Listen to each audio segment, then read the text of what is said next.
Hello and welcome back to another video on my channel. It's been a few weeks since I've done a video, just a busy few weeks with work and other things going on.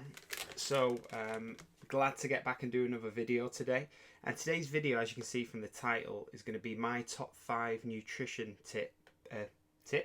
myths. Let's start again. My top 5 nutrition myths. So these are things that I've just heard from being in the industry for so many years. Some of them have been there from the start and just don't seem to go away. They just keep coming back. And hopefully by today you'll kind of have a better understanding of maybe why these myths are around.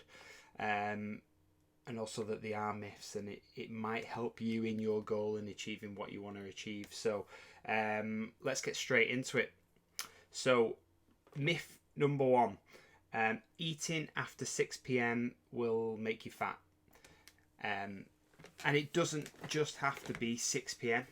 You'll hear from loads of people 6 p.m, 8 p.m, 10 p.m.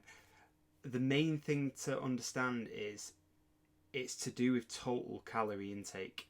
So no matter what time you eat your calories, the bigger picture of the total calories is the important thing and what you need to look at.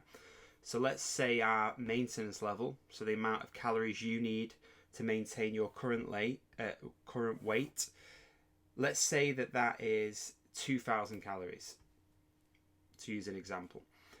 And you've ate your 2,000 calories, it gets to 6 o'clock, you then go on to eat a tub of ice cream, popcorn watching a film, you have a few beers. Are you potentially going to store fat?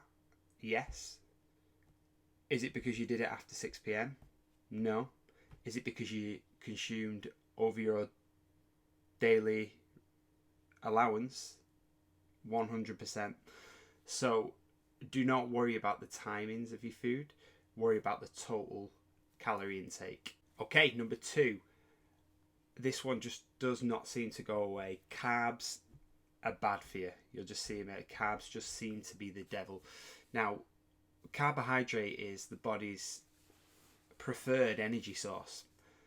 Now, where these have got their bad reputation or bad rap from is because of the simple carbs, which is sugars. So people presume that sugars is the reason why obesity is so high, when in reality it's just things that may contain sugar are quite easy to overconsume. They may be quite high in calories. So again, it's not the reason that carbs are bad or that carbs are more likely to be stored as fat. After you've eaten them, how they make you feel. Are you still hungry? Could you eat more? Are you more likely to overconsume that item? Again, it is not a negative on carbohydrate. As I said, it's your body's preferred energy source. Number 3, supplements are essential.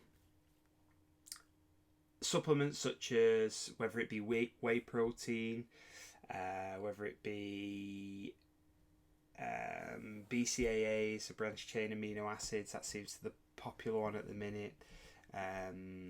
Creatine, although creatine I'll talk about in a second. There's hundreds of different supplements out on the market. Now, supplement companies will want you to buy their products, obviously. So they are going to put out articles and they're going to put out information which says that their products are going to help you achieve better muscle gain in a certain amount of time, or make you stronger, or make you recover quicker. When in reality, whey protein is just a convenient source of protein which contains all the essential amino acids, but so does a chicken breast. Now, they're purely there. Obviously, I just like to state this: they're not bad. They're just there for convenience, but they're not there. They're not essential to your goals. And if you don't have whey protein, that doesn't mean you're not going to build muscle. To build muscle, we need to ensure that we are following the principles of progressive overload in your training, And when it comes to the nutrition side, we are getting on board enough protein, and that can be just from simple sources such as meats, fish. If you're vegetarian or vegan, you've got nuts, or you'll have to consume a larger amount than that, nuts, seeds. Supplements are not essential for your goals. Now, I mentioned earlier about creatine. Creatine is the most backed supplement on the market, so it's been trialed and tested so many times in scientific research and has shown a good benefit to strength. So if your goal is to get stronger, is to gain muscle, it can definitely help towards that. Again, it's not essential. People will build muscle without creatine, but it may give you that, it may help you recover quicker, and help with your strength. So that might be something to look towards if your goal is muscle builder. And it's so cheap to buy as well. So you want to look for creatine monohydrate. That's the one you need. There's a few different types of creatine, but monohydrate is fine. Okay, next one. Protein is bad for your kidneys. Now, this one might have gone away a little bit now, but I did hear it not too long ago. I did read something about it not too long ago, I think. And in the past, it was thought that taking on board too much protein would put your kidneys under unnecessary stress, which has completely been thrown out. Unless you have a current kidney issue, then I'd take advice from your GP.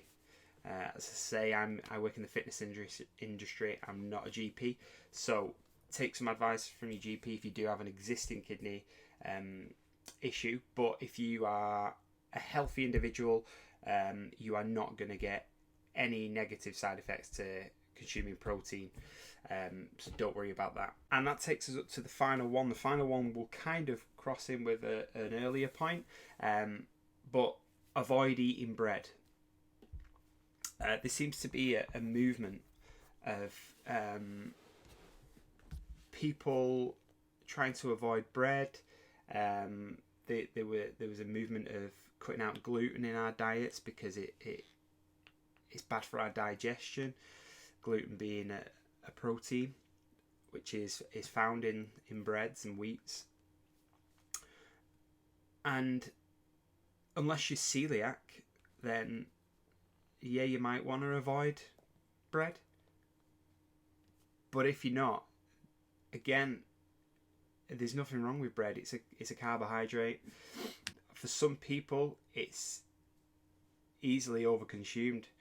You go in a restaurant, you have bread, butter. It's very moreish. You might overconsume it. Again, that's not the bread's fault. That's you for overconsuming it. So you can't demonize bread for that reason. Bread is, if you enjoy eating bread, then eat it. Just be mindful of the amount you're consuming.